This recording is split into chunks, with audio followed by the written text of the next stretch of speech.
The pilots even talking about that, okay, this is their dream to become a test pilot, or they always see that in the civil side in India there are hardly any test pilots, so they see, okay, Airbus has a test pilot or a Boeing has a test pilot, okay, but you have actually lived that life. So can you just tell us that what exactly the test pilot means?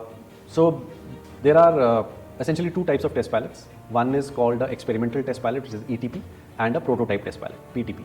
So I'll talk about the PTP first. The prototype test pilot is essentially like if there is an aircraft production facility. So essentially a factory which manufactures the aircraft. Now once these aircraft are produced and they are to be sent to the end user, which could be Air Force or depending on whatever it is. So the production test pilot will check each and every aircraft which is coming out of this factory. And obviously they will have a certain profile which needs to be flown and certain test points. So the aircraft needs to be checked out for various parameters. So they will fly those aircraft and check out. So it could be a single flight profile, it could be a multiple flight profile, and if there's any shortcoming which is found on that aircraft, then it goes back to the maintenance and they will rectify it and get it back. So the aircraft has to be certified perfectly fit and fly worthy by the prototype test pilot before it can be sent to the end user.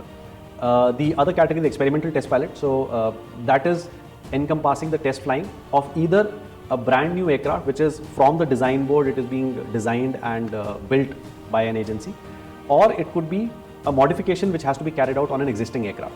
So it could be an avionics modification, it could be a new weapon integration, or some new equipment which has come or the country has bought and that needs to be integrated on a particular type of aircraft. So all those integration or prototype testing is done by an experimental test pilot.